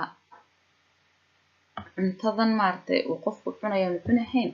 yaa order gareynaya oo odhanaya qofkan waa inuu cuntada cuni karo waxa order gareynaya waxa weeyaan nurse nurse ma waxaan jeedaa doctor physician baa order gareyn karaya ambaba dietitian so if a dietitian ku waxa weeyaan qof dhakhtar ma ogtahay dadka tusaale baa laga siinaya dadka dietary ka shaqeeya meesha cuntada ka shaqeeya maxaa ka mid ah lagu yiri dietitianku dhakhtarna waa noqon karaa qof ku takhasusay inuu cuntooyinka uu maaragtay khaaska ah uu yaqaano cuntooyinka khaaska maxaa lagu jiray yani qof hadduu macaan leeyahay qofka macaanka le cuntadiisa uu garanayo diet waa cunto marka iyo dietary procedure iyo hab dhaqanka waxa loola dhaqmayo ama waxa loo sameynayo cuntooyinka marka qofkan dietitianka lagu yiri ayaa responsible ka mas'uula for setting up special diets qofkan dietitianka ee cuntada ku takhasusay ayaa ka mas'uula cuntooyinka inuu isku dubarido uu hagaajiyo so masalan haddii aan ku idhaaho cuntooyinka qof xanuunsanaya مثل qof xanuunsan la shaqeynaya cuntooyinka uu cunayo haddii qof macaan leeyahay dhiig leeyahay cuntada yaa u soo baarandegaya oo hagaajinaya ma PSS baa qaraar ka gaarso odhanaysa okay qofkan cuntadan buu cunaya mise CNA baa odhanaysa okay qofkan cuntadan cunaya mise dietitianka ayaa odhanaya qofkan cuntadan buu cunaya loo ogol yahay cuntadan looma ogolaan definitely dietitianka ayaa ka mas'uula taasna su'aal aad u muhiim weeyaan aadna ugu fiirso slide-kani wuxuu ka hadlayaa the main department of human services DHS-ka amba xafiiska naqaana xafiiska CAIDA ilaahay CAIDA noogama dhigo waa ku barwaaqana ku raysane ya DHS-ka xafiiska idinka CAIDA u taqaanaa offers waxay bixinaysaa broad ranges of programyo xoog badan iyo service iyo khadamaad amba maaragtay mucaawimooyin badan waxaanay ku leedahay xafiisyo state-ka yani qaybo badan kaga yaala the agency shirkadu waxay bixisaa wax profiles waxay bixisaa direct social work yani case management waa kale bixisaa dadka caawisa bixisaa lacag bay bixisaa essential consumer eligibility establishes consumer eligibility qofkan oo ma garanaysaa mucaawamad u baahan inuu mucaawamada istaahileeyo in kale ayay program u samaysatay ayadaa isku dubarida qanuuniyadeeda ayadaa laysanada bixisa waxyaabo ciida ka badan runtii qabtaanka lagu koobi karaa waa inaad fahantaan qoraanshaha leeyahay person center care maxaa looga jeeda waxa weeye horta concept yani qoraansho amba yani wax laisla fahansan yahay oo macnaheeduna ay tahay runtii looga leeyahayna in qofka consumerka ma garanaysaa loo shaqeynaya uu qaraar uu ka mid noqdo dadka qaraarka gaaraya marka ay timaado in la caawinayo maxaa waxaas dhan looga jeedaa waxaa looga jeedaa masalan qof weyn baa u shaqeynaysa caqligiisa iska qaba laakiin wax badan qabsan karahayn qofkii waa in aad maaragtay qayb aad siisaa inuu qaraarka gaari karo inuu in sidii loogu shaqeynayay uu maaragtay isaguna uu ka mid noqdaa يعني سيدح لوجو نقنية قرار هذا الجاري ونكمل النقطة محاسة لوجو شيء مثلا قف كلو شقيني وحربا إنه ما يدعو كله قف وانا ترى أوكي سداد رتان قو ما يدعو إن واحد قبل كرسي قبل إن ما حنا تدور أو حمد جرنس كان كانوا بقوا أذي هاي وقوا هول بدني هاي والله هو تعب كان موخ كسيس المية ما الله بحنا وايو qofkan caqli soo qaba waxa bas xubin qabsan kara ayar u qabo waxaan ku tiraahdaa hay halkan ka bilaabno intan qabo istaag wax ka mid qayb ka dhig مثلا ilmaha yar hadad ilmo yar haysto kale waalidku waana tiraahdaa halkan wax ka bilaabna sida jecesha ilmahaaga in loogu meero sida ilmaha loogu cadayo sida jecesha ilmaha in loogu labiso sida jecesha waayo marka waalidkii wuxuu dareemayaa runtii uu istiraexay oran Allah ila qofkan ilmi dambu ku leeyahay maslaxadiisina uu baahan laakiin haddii tiraahdo hawada naka garanaysa wax loo qabtay bis geeyasiinka oo waligeey baan carruur kurin jirnaa 20 baan soo kurinay kana wax ka koobi 20 muul maya ma loo baahna إن شاء الله وحلا سكيل عليه وحياة بحث وكله إسلاكني وفكها اللي إستجنا قيب كمذا قيب كمذا قيبها DHS كا وفكها اللي قلنا حلوس يوجبي بيس بي وحوت عند بيورو إن elder إن adult service نحوت عند service خدمات أم بشقوي القبانيو Bureau of Elder Adult and Services promotes horumarisa optimal independent isku filaanshaha optimal ugu sareeya for older adults dadka waaweyn iyo dadka waaweyn ee disabled ka ah amba xanuunsanaya disabled marka la yiraahdo physical amba jirka wax ka qabsan ama maskax wax ka qaba through contracts waxaan hore ugu marisa waxa ay ugu qabto dadka ayadoo contract la yeelanaysa with 5 area agencies of aging and other community providers qoladan la yiraahdo 5 area agency iyo shirkadooyin kale oo community-ga kamid ah APS on ka soo hadalnay laakiin A wuxuu taagan tahay adult benefit and protective and services waxay adult protective services operates waxay ka shaqeysaa dadka waaweyn in ay siiso amba arranges ay isku duburido mucaawimooyinka si loo ilaaliyo incapacitated dadka magaranaysa koomaha ku jiro kale independent adults iyo dadka waaweyn ee dadka kale ku tiirsan waxaan uga jeedaa yacni wax ma qabsan karayaan ilaa qof kale soo qabto dadka waaweyn marka ka hadlayna waxaan ka hadlaynaa 18 jir iyo wixii ka weyn oo dadkaas ay maxay ka ilaalinaysaa qofka maartay incapacitated-ka ah oo maartay dadka ku jiraanba amba bada xanuunsanaya iyo dadka waaweyn ee ku tiirsan dad kale maxay ka ilaalinaysaa waxay ka ilaalinaysaa inay naftooda khatar galaan oo khatar waxay u galeen in la abuse gareeyo in la dayaco ambaba in la xado marka la xadana lacag ma aha qofka waxaad ka xadi kartaa gurigiisa iyo kale mesela iska isticmaali kartaa gaarigiisa iska isticmaali kartaa ma la ogolo waxa APS qoladan APS la yiraahdo waxay xataa ay baadhaa investigate waxay baadhaa haddii qof la yiraahdo abuse ku sameeyay amba neglect dayac ku sameeyay amba wax waxday meesha bay imanayaan way baadhayaan haddii qofka ku xooyaan way iska dhaafeen haddii qofka ku helaana computer bay gashaneen mesela marka anaka agency-da anagoo kala waxaan sameynaa haddii qof weyn la shaqeynayo adult protective-kan waxaan haleynaa miyuu qofkani waa dambi galan hadday yidhaahaan hadda lagama shaqaaleysiin hadday ma yidhaahaan oo laga shaqaaleysiinaya marka APS lacagad dadka waaweyn lacagta lagu bixiyaan way bixiyaan background check dadka qof hadduu lagu soo ogo dacwad qof inuu wax ku sameeyeen computer-ka gashadaan waxyaabo badan bay runtii ay sameeyaan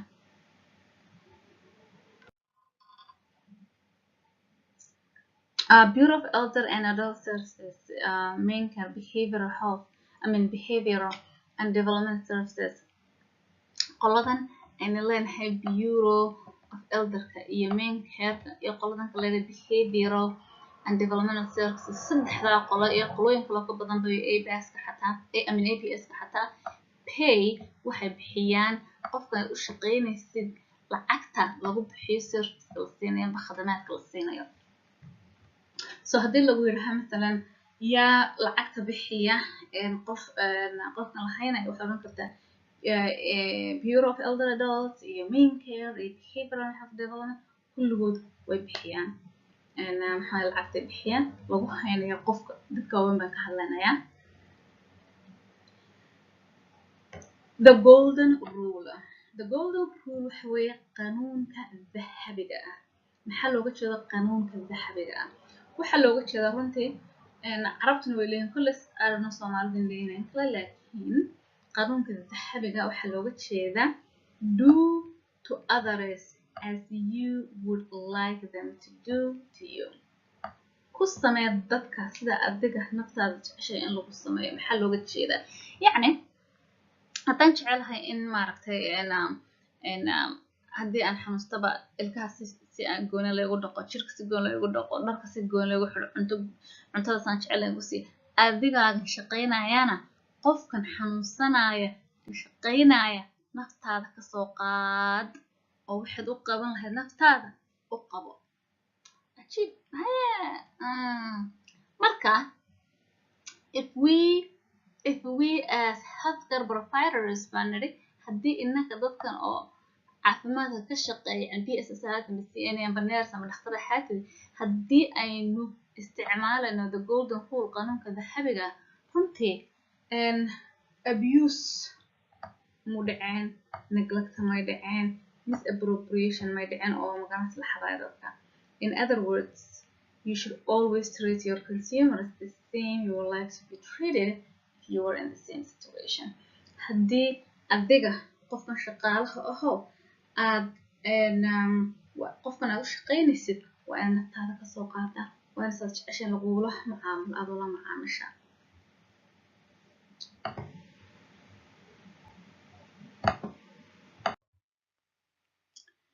imika waxaan u galnay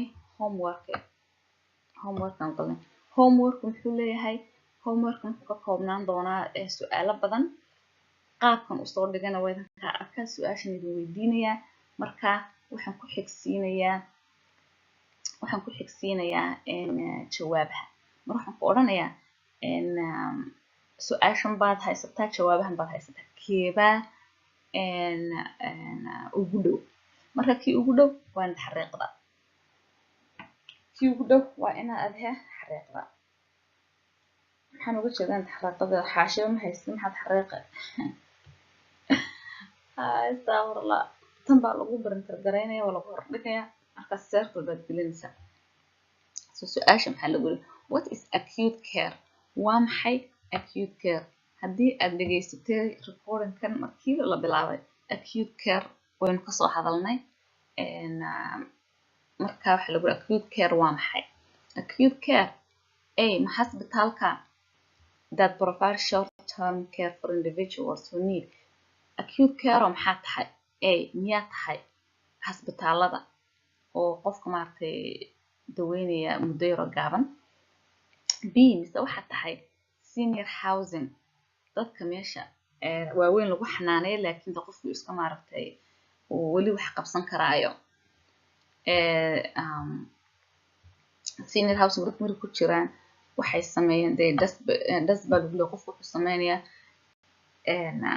inta badan ADL-kiisa isagaa sameysanaya. ADL-ka waan kasoo hadalnay, IDL-ka waan kasoo hadalnay. waxaa kale xoog aad rabtaa aad u saartid inaad kala saartid macnaha ADL-ka iyo IDL-ka, waa inaad xoog u saartaa.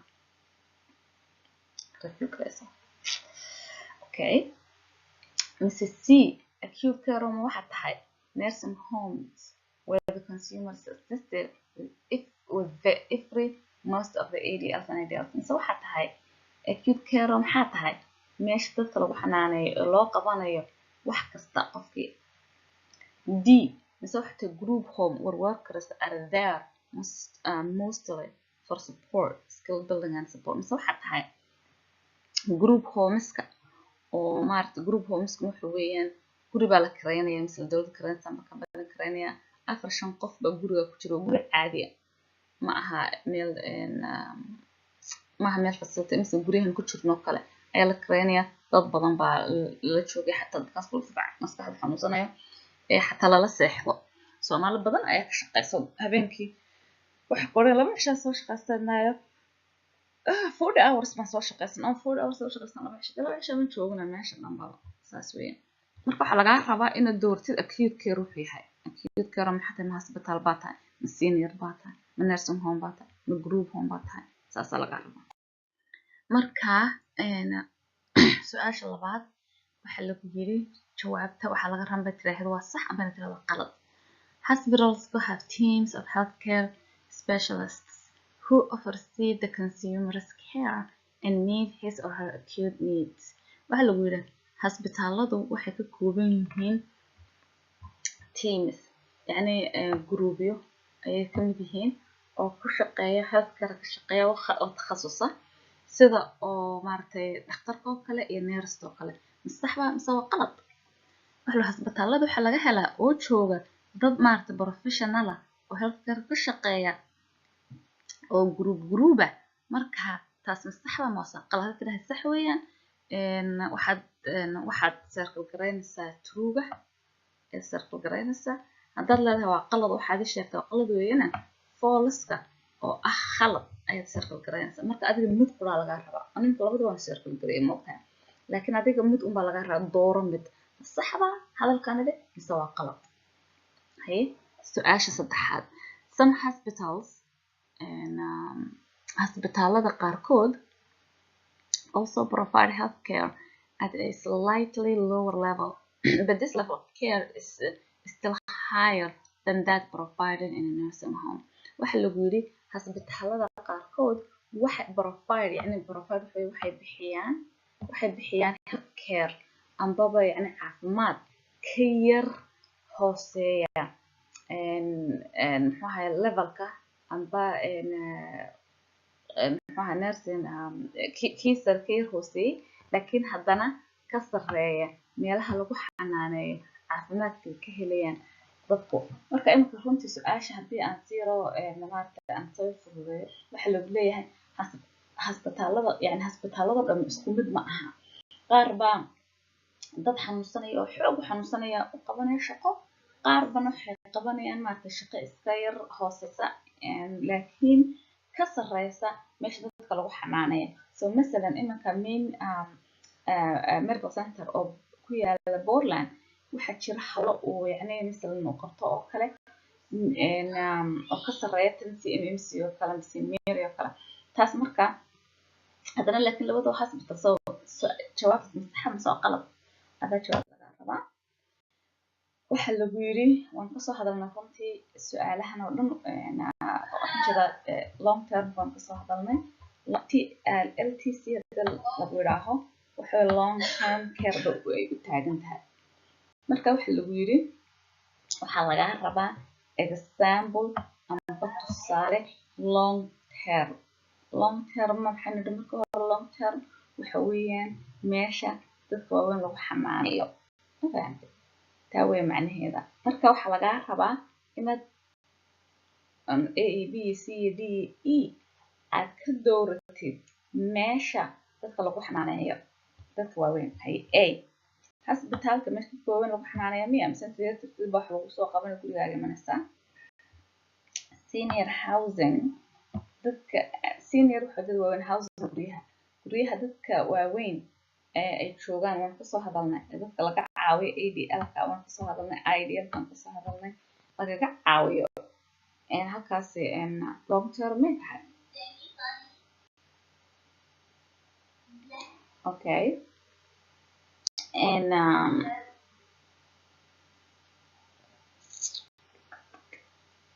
kan kale waxa lagu leeyahay liftigeeda miyay tahay meesha long term ay tahay meesha dadka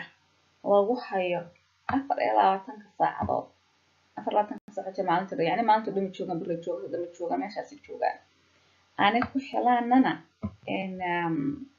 shaqada nurse ku saabsan yani nurse joogta meesha caawinaysa mise senior mise long term miyay tahay meesha staffka dadku must be under the supervision of RN and nurse to ay tusha ilaalinayso clients may receive more services above and beyond ADLs yeah dadka joogana ADL oo qora lama siinay IDLka loo sameeyay dawladda la siinaya miyay tahay oo PTOT haddii aad runtii aad fahantay long termka definition كيس وحيس دون كنتوا فهم أساس جوابته easy ويان and the E جوابته ما يتحي C iyo D كادو سهل وصح ضل هاي C iyo D waxay sharaxayaan amba ay macnaynayaan long term C iyo D baad aad xariiqaysaa haddaad tiraahid haddii aad tiraahid C iyo D way sharaxayn E baad dooranaysaa marka E baad saa circle gurinaysaa because C iyo D oo la isku daray ayay E ka jawaabaysaa haddaad leedahay waa D oo qurna D baad xariiqaysaa haddaad leedahay C oo qura xariiqaysaa haddaad leedahay waa B oo qurna B gaasaa u gelinaysaa haddaad leedahay A oo qura yani kolba kii aad dooratay ayaad gelinaysaa jawaabta mar dambe isma odhan laakiin waad garanaysaa in waxa loogu jeedo yani haddaad leedahay jawaabta waxay C iyo D E ayaad dooranaysaa su-aasha afraad what is included in the ADLs maxaa ka kooban amba loogala jeedaa ADL tan waa inaydan maaragtan si fiican uga jawaabtaan because runta waxyaabaha qabanaysan waana kasoo sharaxnay ADL ka kooban yahay A dressing grocery dressing waxa weeye dharka la xiraayo grocery cuntada la soo iibinayo loonda dharka la dhaqaayo shopping isla laftigiisa waxa weeyaan adeega bathing maydhashada mise ADL ku kooban yahay eating cuntada meal preparation cuntada lasoo hagaajinayo lasku soo dubaradaayo housekeeping dhulka la hagaajinayo skin care and skin care يعني قفون ديزنسي وجهك كريم كومبرتشر كريم كومبرنسي nail care عديها لها هجاجينايا money management لعطو وكلا هجاجينايا mise D wuxuu ka kooban yahay locomotion qofka maartay inuu meel ilaa meel u dhaqaaqo misalan wheelchairkiisa uu ku jiro xagga mutaxariko dressing iyo inuu dharka loo xiro eating cuntada uu cuno toileting musqusha la geeyo bathing loo maydho and personal hygiene iyo nadaafada guud marka taas leedahay jawaabta weeyaan ayaa sawirka ka gelinaysaa what does ADL stand for ADL maxay u taagan tahay maxaa loogala jeeda ADL A maxay u taagan tahay D maxay u taagan tahay L maxay u taagan tahay activity daily life bay u taagan tahay mise activity daily living bay u taagan tahay mise activity activity daily living C mise B taasa sorry mise C activities of daily living marka taas leedahay u taagan tahay aad sawirka ka gelinaysaa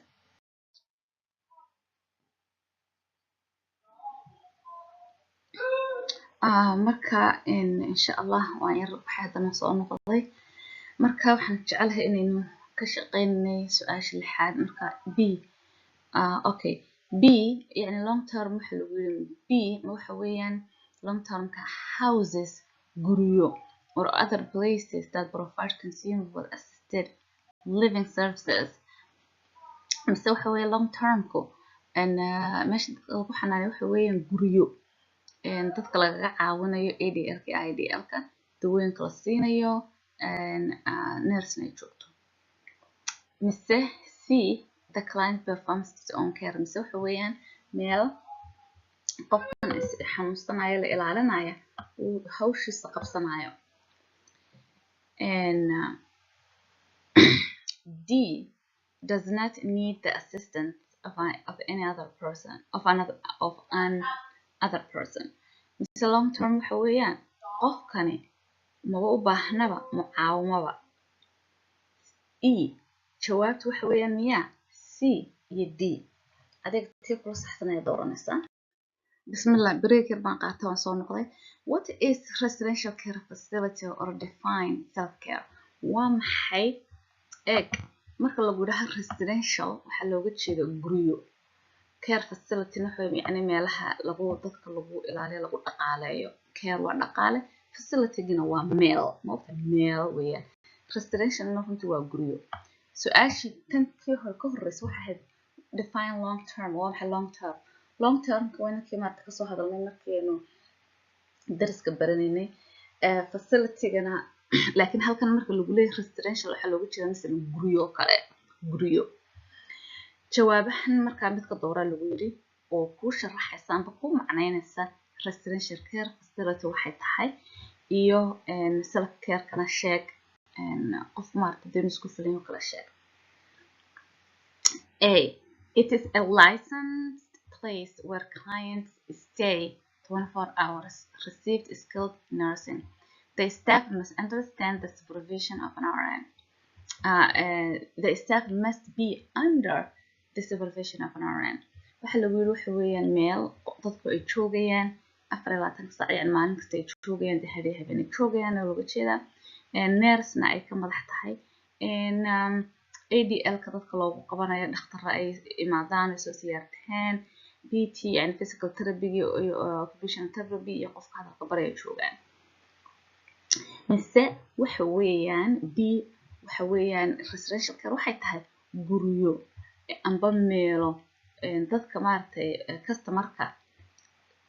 ka caawinaysa ADL keena ka soo hadalnay iyo IADL keena ka soo hadalnay dawooyinkana siinaysa nurse-na ay madax tahay. mise waxa weeyaan the client performs its own care qofkan client isaga carekiisa samaysanaya isaga jinaya. And D does not need the assistance of another person. mise qofka jooga residential care-ku uma baahna macaawimo oo cajiib oo macaawimo hadaan u baahnayn maxaa soo doonaya meesha su'aal la isweydiinay way moqtay. 8 su'aasha sideedaad waxa lagu match each department to the right definition. waxa lagu yiri مثلا DHS-ka qolooyinkan oo dhan departmentadan soo socda ku xidh ambaba ka dooro macnahooda waxyaabahan soo socda. soo iminka DHS-dan iraaho say qaabka laga rabo waxa weeyaan su'aasha sharaxaysa DHS waxay tahay amba meesha cayda sharaxaysa waxay tahay dooro. soo adiga isweydii naftaada DHS meesha cayda dadka Soomaalidu waxay meesha caydayna cayd ma heelanto waa beedina maxay lacag bay wax ka dhigteen ma sha Allah tabarakallah meeshan la cayda in la yiraahdo ma aha. على أي حال انت ما كفت الجود أنا DHS maxaa tahay okay A ma waxa tahay administers main care programs main care programyadeeda bixisa promotes optimal independence for older adults and adults with disability waxa kalena ku bartaa oo caawisaa dadka xanuunsanaya oo amba hawa weynaadana ba hayraadaan ee xanuunsanaya dadka oo xanuunsanaya. B operates adult protective providers or arranges for services to protect incapacitated and dependent adults. dadka maartay adultka way caawisaa and offers a broad range of programs and services. The agency provides direct social work support, acts as a source funds mise يعني waxay bixisaa programyo kala gooniya sida direct social worker oo kale lacagtay bixisaa establishment eligibility qofka waxa eligible yahay eegtaa. D investigates allegations of abuse qofka oo la abuse gareynaya ay maartay ku fiirsaa oo tirax qofkan oo kaydee ay baadha.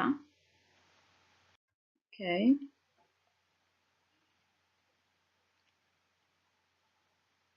alright waxa la rabaa inaad macnaheedu sheegto qoladan la yiraaho BMS maxay BMS u taagan tahay weeyaan macnaheeda. BMS ma waxa tahay administrators main care programs programada main care bixisa mise B operates adult protective ka ayay maaragtay dadka waaweyn meesha looga dacwoodo ayay dusha ka ilaalisaa mise offers a broad range of programs mise programyo kala duwan bay bixisaa oo maaragtay social work iyo lacagtay bixisaa mise D investigates allegations of abuse mise an allegation maaragtay ilmo oo la abuse gareeyo waxaasay dusha ka ilaalisaa.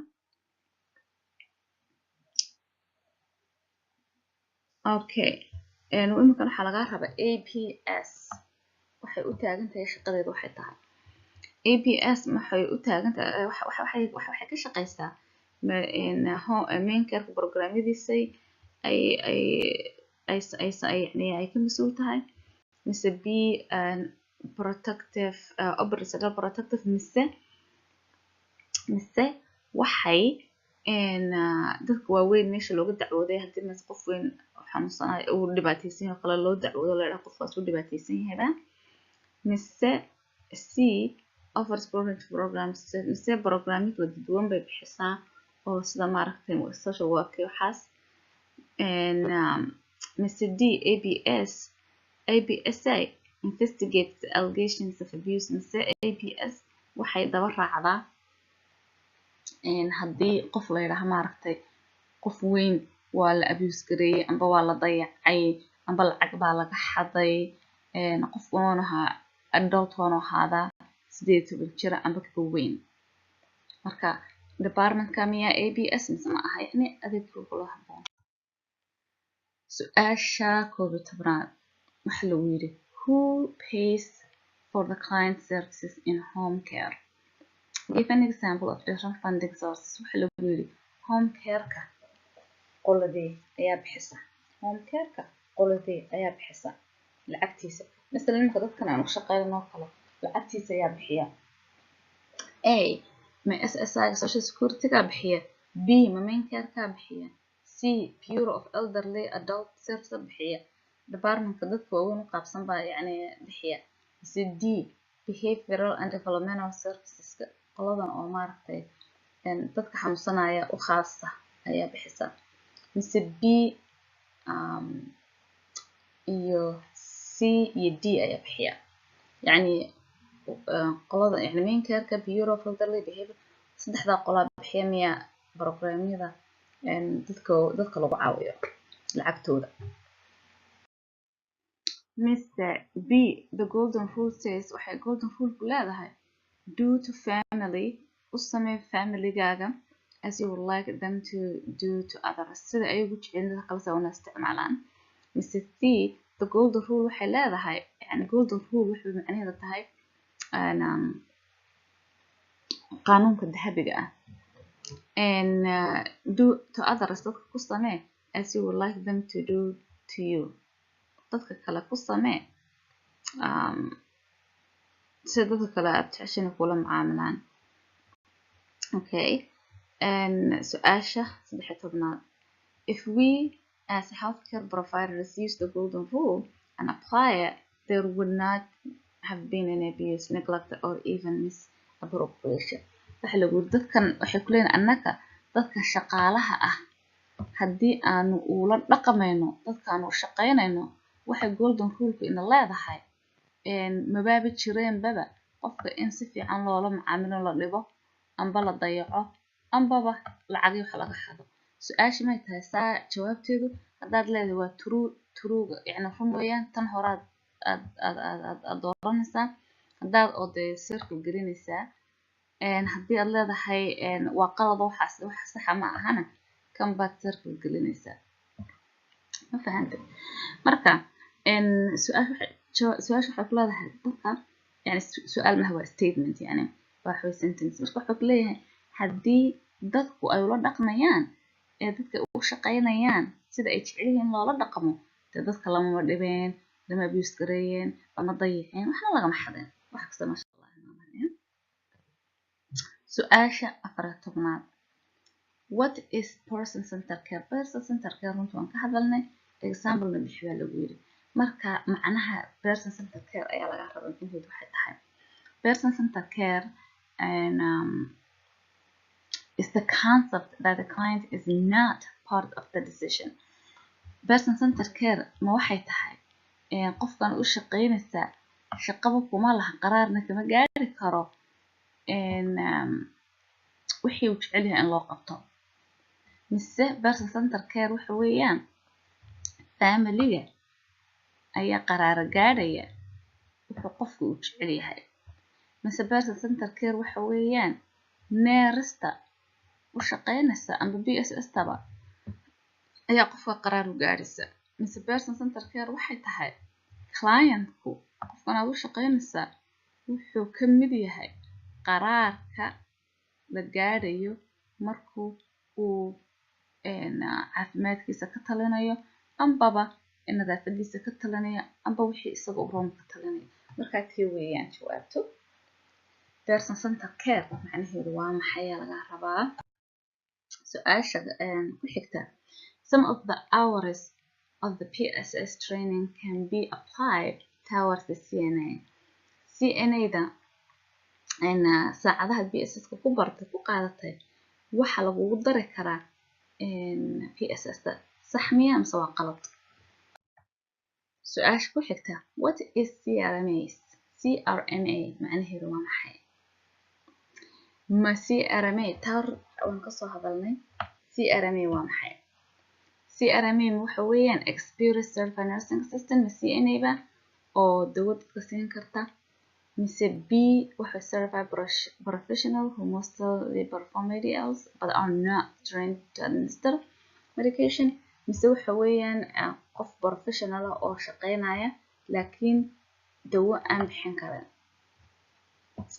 haddii aad maanta su'aalka qabto su-aashana kale waxaad samaynaysaa recordingkii hore ee wax sharaxayna tagal si fiican aad uga jawaabi kartaa C they are trained to administer medication safely and accurately CRMA-ga waxaa loo tababaray amba loo tababaray in ay medication-ka ay bixiyaan ayagoo si maaragtay safe oo accurate yani qaladaad aan lahayn qofka dawo siiyaan su-aasha ku xigta what is CNA AMS maxay u taagan tahay CNA AMS tan waan kasoo hadalnay runtii CNA AMS waxay u taagan tahay waa professional qof maaragtay healthcare ka shaqeeya oo IDL-ka sameeya laakiin aan dawo bixin karahayn miyay tahay taa mise ma aha CNAMS they are trained to administer medication safely and accurately CNAMS only dawooyinkuun bay bixiyaan wax kale ma qabtaan mise CNAMS waxa weeyaan certified nursing assistant way ay u taagan tahay oo medication-na bixin karaysa tee weeyaan jawaabtada